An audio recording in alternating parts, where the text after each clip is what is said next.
Well, I'm just about to leave truck stop here in London, so this is Flying J,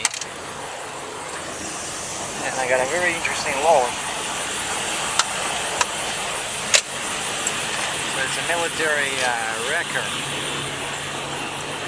It's a bit windy today, so I apologize in advance for the audio, but so legal dimensions, about 43,000 pounds. Oh, check this out.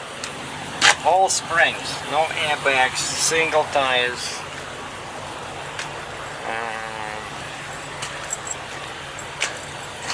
And I see this, it has a drive shaft, right? So it's full power can be supplied to all the wheels. Not sure about the make and model. I think it's Austrian. I think it's made in Austria. They were just talking about this. So very robust piece of equipment.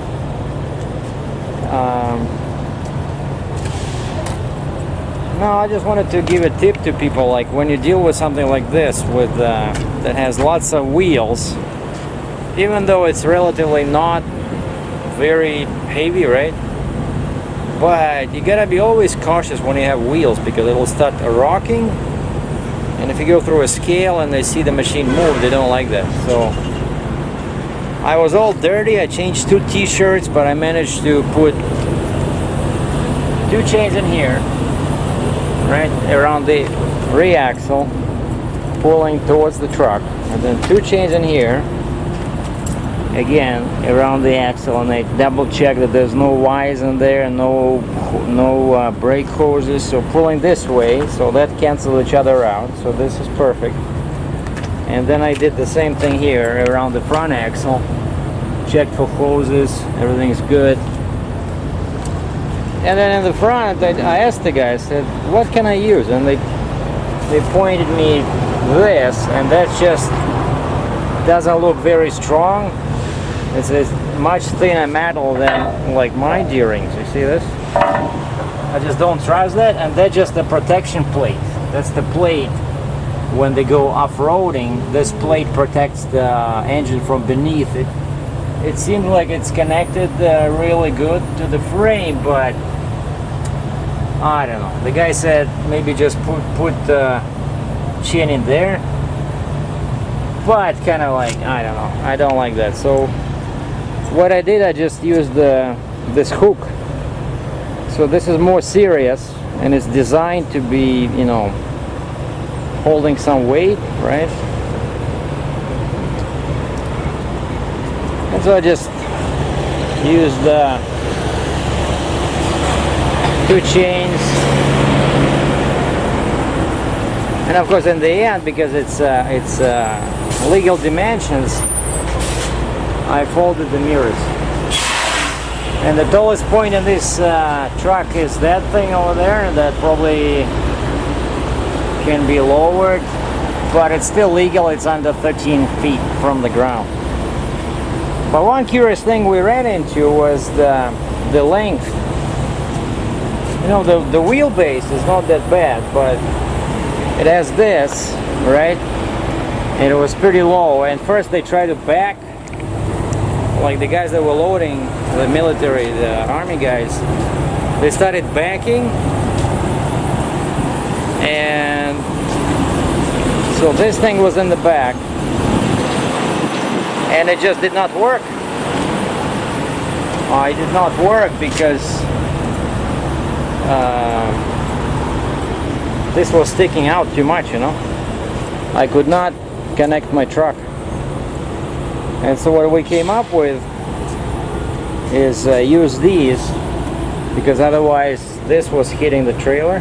Like this part over here was just like a couple of inches away, and so I said, let's do this.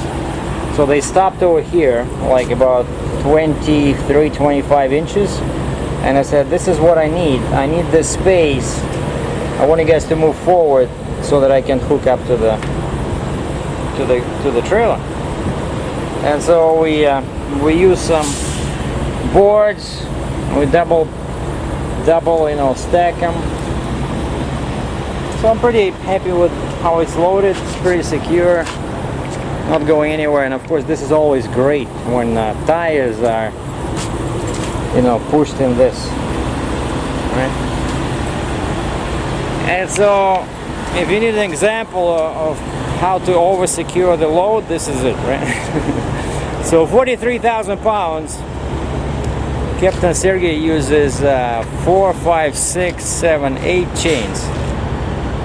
And it was so hot today, but thankfully they had a nice washroom, they had showers. I was even thinking of taking a shower because I'm going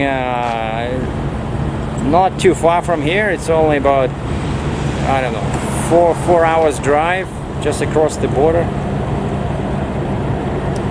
But I was all dirty. All my hands, my arms were dirty because I was climbing underneath there. You know, you have to hook up somehow with that over there, and all this stuff is dirty, right?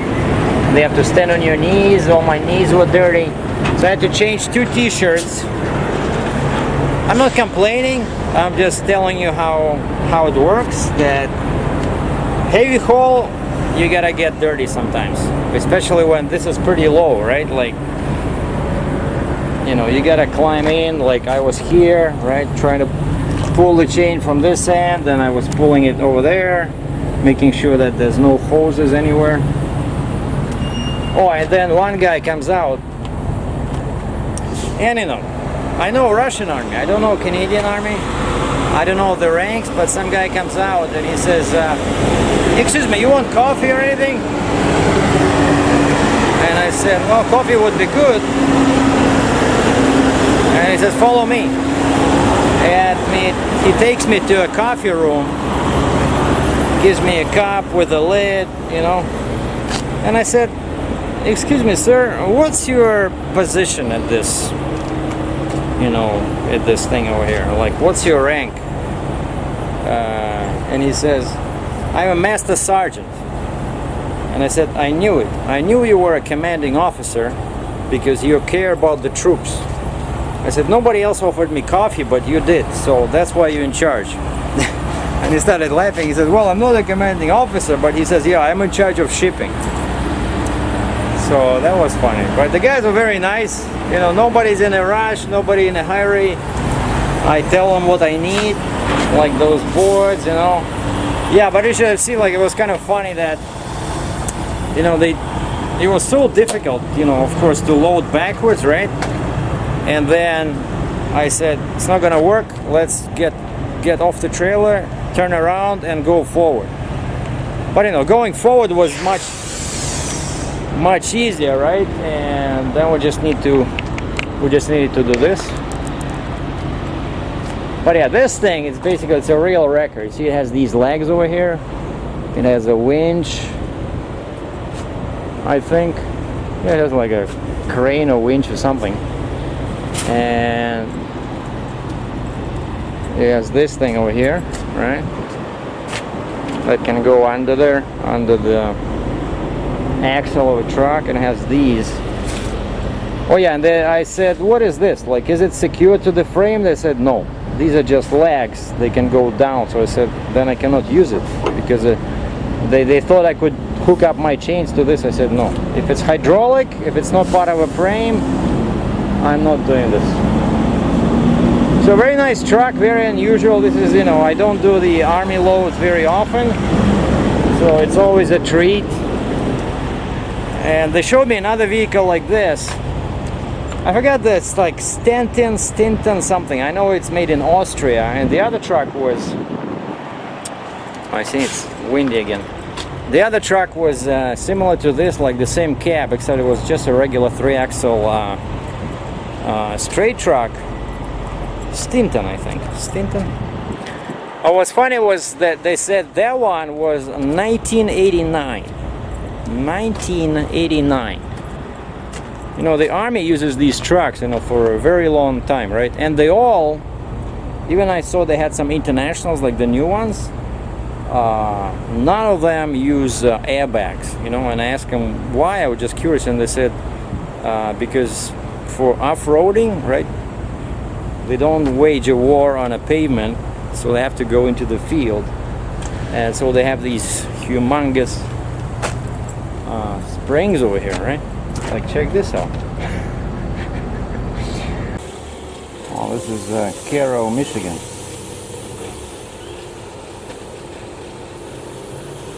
And by the number of axles on this tanker, you can probably guess it. Because Michigan is the only state where you see these monsters. They just like it to have, you know, 40 axles spaced 2 inches apart. And yet the roads here really leave much to be desired. That's a peat with a flat sleeper. And that's Highway 46. So that's where I have to go. I have to go in the same direction as that massive tanker. And I've been here before because this is a typical detour when you have an oversized load, but mine is not oversized. You can still see it in the mirror. Did not move, so 8 chains did its work. And I came here last night, like remembering this place. See, I have all these directions here, and I had to use my tablet because I cannot do this on my, you know, GPS, even though this cost me $5 a day. But it's so much easier to do this. And so from the border I crossed in Port Huron, so I-69, this was my detour. M53 north, 90 west, 24 north, 46 west. Yeah, that's where I am right now. I am at M24 and M46. So it's very convenient. I was supposed to turn left, but then, you know, it was getting dark, so I stopped here. And then I take 46 to all the way to I-75, and then I-75 north to this military camp. So it's 2 hours. 2 hours from here. And like normally, this place, 10-15 trucks can park here. But you know, they were doing the repaving, I guess, and there was one truck parked over there, right next to these guys over here, like the workers. And I came like that past the pumps, and I stopped, got out. I thought maybe there's a space behind these guys. Nothing. So I had to back in here, and that guy was still like the guy behind me. So this was the only space right next to the curb, and I managed to wiggle in. So just went inside, got some hot water, made some tea. So now I'm just doing my bills here. I need to prepare the bill because I'll be delivering in 2 hours, right? So gotta get ready.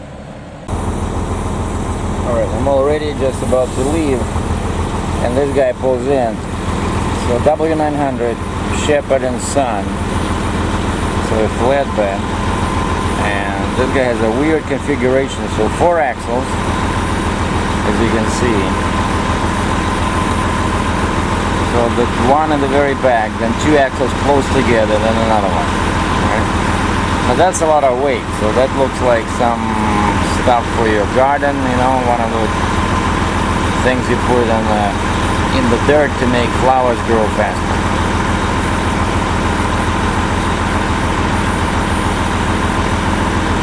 And all his straps are hand ratchet straps. Those are much more expensive than regular straps with winches. I guess he doesn't have winches on his trailer? I don't know.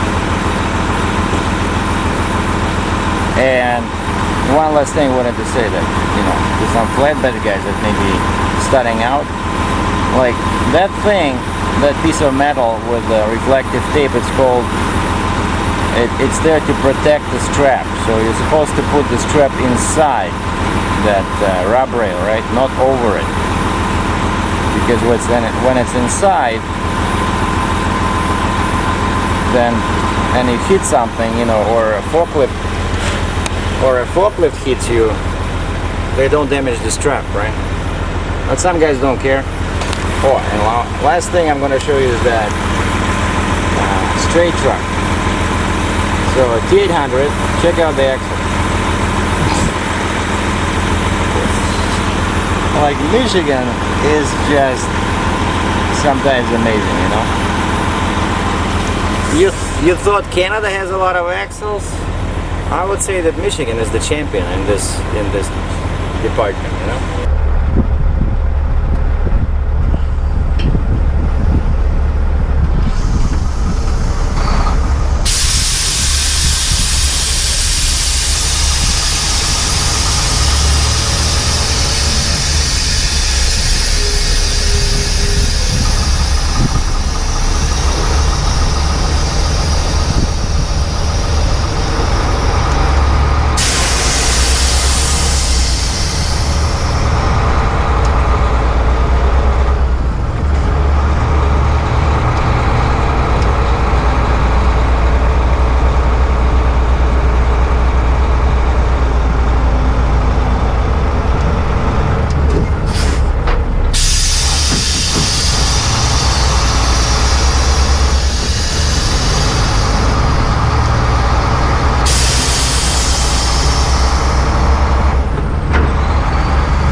The town was called West Branch, Michigan.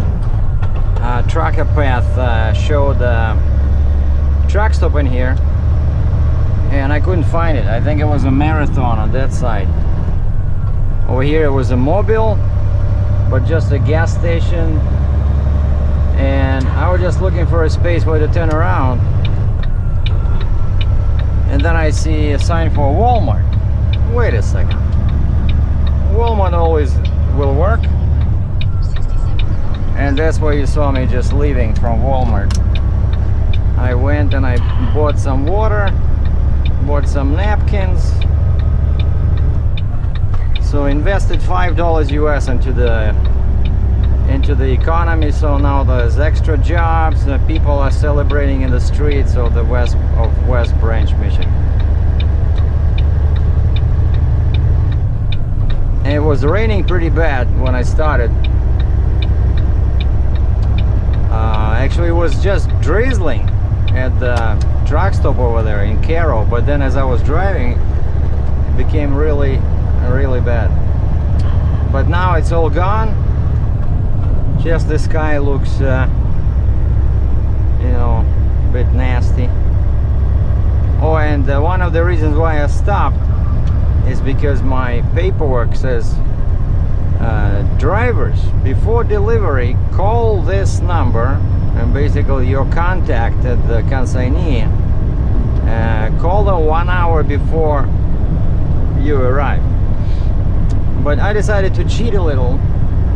From that place, from West Branch, it's only 77 kilometers. 46 miles. And I called that number. I said, I'm 1 hour away.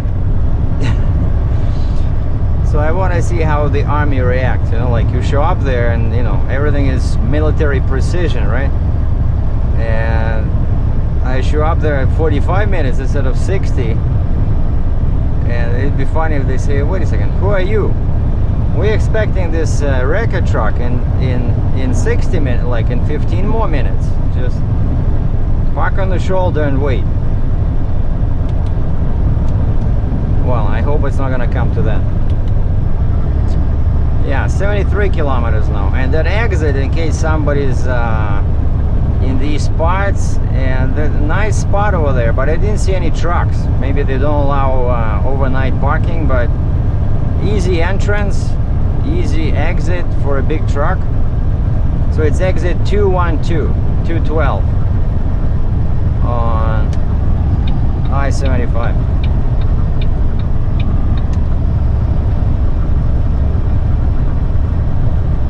Uh-oh, somebody's in trouble.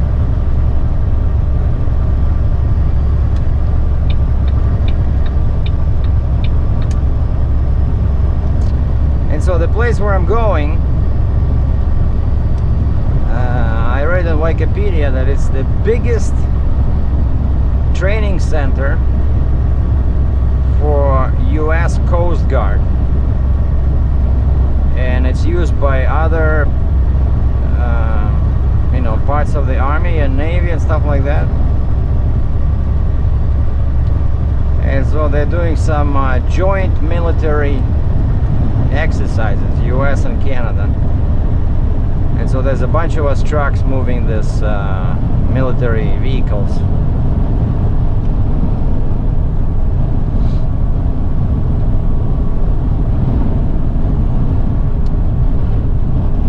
So interesting load, you know.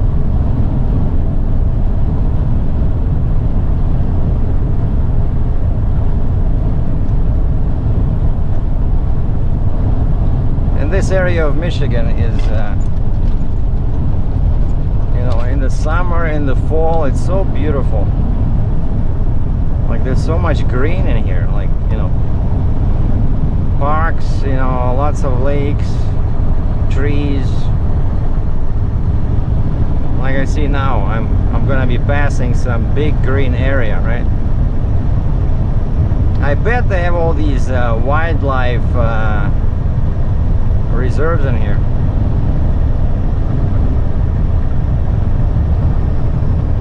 It'd be awesome to do some wildlife photography over here.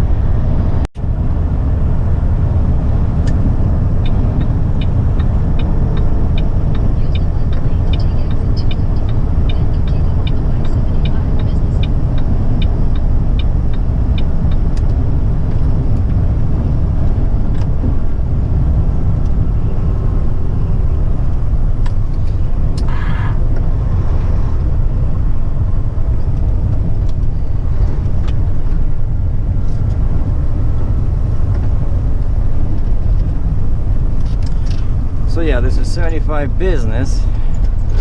Just goes into Grayling, and I'm just following my permit because that's how they want me to go.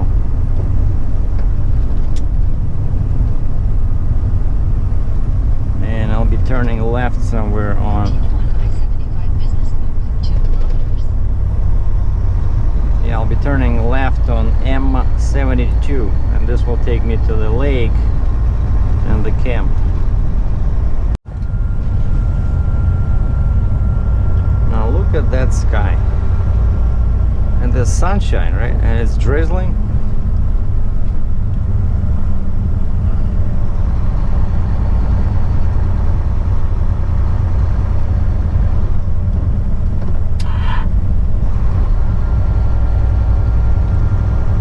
Yeah, and I think my turn is coming up. Left lane.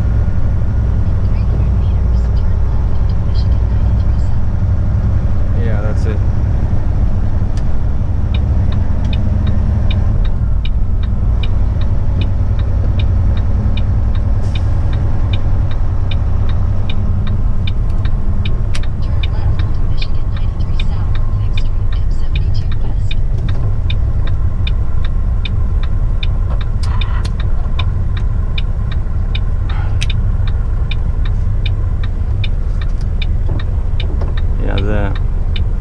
sign says Traverse City, left, Hartwick Pines, right. Hartwick.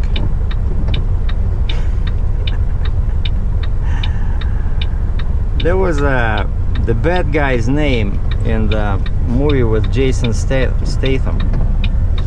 Hartwick, the guy who shot him. Nephew of the Chicago mob boss.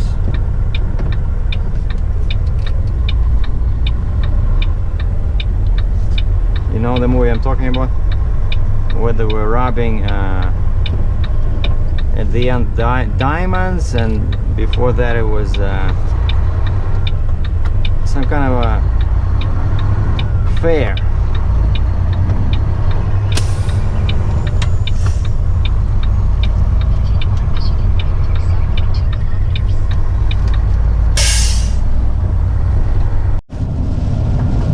Okay, here comes my turn. The sign says Camp Grayling this way. This is it's Highway 93.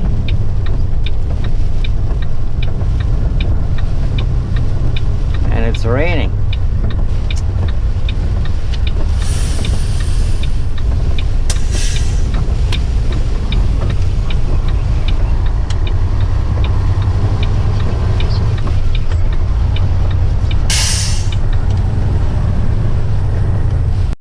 Alright, Camp Grayling entrance, 25 miles per hour, straight ahead. Oh, cool. This Camp Grayling straight. Okay, so I thought I would miss it, but basically there's nowhere to go, right? You just go straight and stop there at the security. Okay, so I'm gonna stop filming here because I don't want to be filming at a military base. And that's it, my load is delivered. I'm at a Marathon Gas, just south of Grayville. I was over here near the lake, Camp Grayling. No big secret there. And on the way back, I went like this. My GPS showed me this road. I tried to exit here. There was another exit from the camp, but I think it was closed. I didn't want to go there and then back, so I just went like this. And now I'm here. And you can see that you're somewhat close to a military base. Because check out this one. That's some kind of a classic truck. Looks like a Pete, I think, with a big front axle, pusher axle, and it has a 5-axle wrecker. Kind of like what I had, only much bigger. And you see, he didn't have enough room, so he had to put the front axle so high on the rear deck. And over here we have something even more interesting. Like these two bodies, actually I passed this, that's I-75 over there. I was going this way and I saw this truck stop. And I saw these guys sitting there and I'm wondering why they're not delivering, or I guess maybe they just got loaded or something. But this is something really serious. But I don't think it's too heavy because they just have a regular, what looks like a 35-ton trailer with a flip axle. You know? Like, look at that guy. Both of these guys have flip axles in the back. So that 2 + 1, that cannot be a 55-ton or 50-ton trailer. So that's a 35-ton.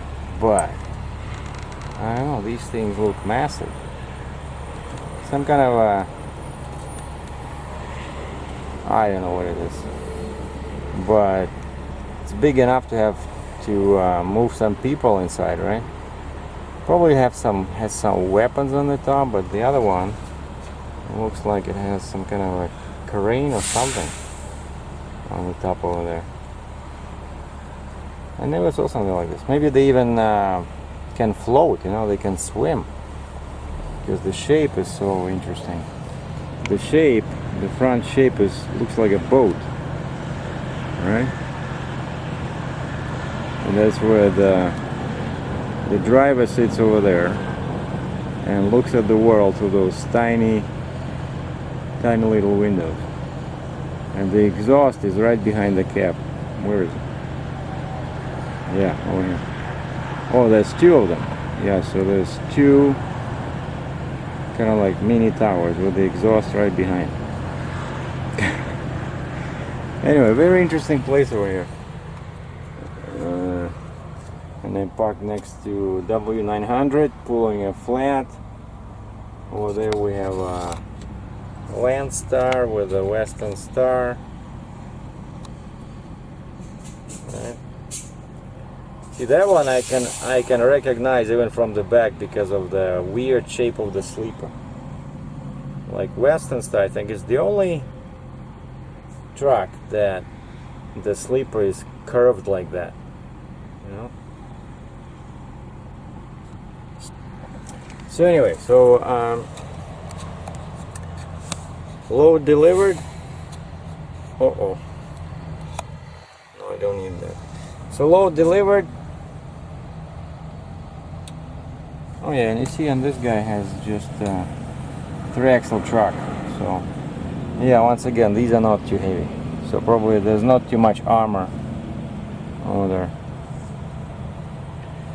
So yeah, this was a nice trip, not too long, not too short, you know, kind of like original. Just I have to go across the border. Yeah, the border was a nightmare yesterday. It took like an hour. For some reason, the truck traffic was stop and go from about like 9 kilometers or 6 miles to the border. Stop, go, stop, go. And then I call on the radio because I could see the toll booth, but I could see only like the right one because the road was curving and there was a bunch of trees in there. And I call on the CB, I say, guys, how many lanes are open for regular trucks? Because there's one always for fast trucks, right? I cannot go in there because they start screaming at you. Oh, why did you go here? Because once I did. Are you a fast truck? Oh, well, I can be. So I don't go there again. So I need to go into regular truck lanes, but everybody, like sheep, we all formed one line, right? And we are crawling, 2 miles an hour, you know, stop, go. And some guys, I don't know what they're doing. They're sleeping or they're yakking on the phone, but the gap between them and the previous truck is like half a mile. And the guy just creeps forward in a super low gear. And so I grabbed the mic, I said, guys, how many lanes are open? Silence, then a guy answered with one word, 2. 2 lanes are open. So like, and I clicked the mic again. I said, so what are we doing? All, you know, following each other in one line. And then the road keeps turning, and finally I start seeing the signs above the like first I only saw one. It says all trucks here, and then the road started curving, and I finally see this was the second lane, right? And then I finally started seeing the curb lane, and it says all trucks. So both lanes were open for all trucks, and people are like hypnotized, you know, like driving like zombies in one line. So, but I didn't win. I didn't gain much because the toll booths were like, I don't know, 200 meters, you know, 600 feet away, but still I probably saved like 5 minutes. So I went left, and then I heard somebody, I kept my radio on, and I heard somebody asking like, what are we doing in one line? How many lanes are open? So I did the same thing. I passed it forward. I said, 2 lanes are open, guys, come on. Go and form 2 lanes. And it took like 5 minutes. I guess people were afraid or something. I look in the mirror, nobody's, like there was 2 guys behind me, like quick to react, right? They saw me move. But after us, there was nobody. Like everybody was in the curb lane. And then finally people started, you know, realizing that, okay, maybe it's okay to move this way too. But yeah, like there's no law that says that you have to be 1 lane when 2 lanes are open, right? Like I said, there was 3 lanes for trucks, 2 for regular trucks, 1 for fast. Like if you go into fast lane and then you try to cut into the, you know, like some guys, they do this and everybody hates them for this. Like they fly with you have to have your 4-way flashes on when you're driving the fast lane for fast trucks, right?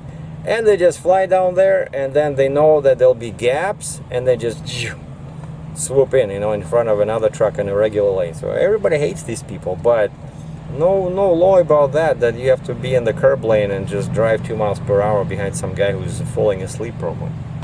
Anyway, don't get me started. All right, from Grayling, Michigan, Sergey, over and out. Thanks for watching.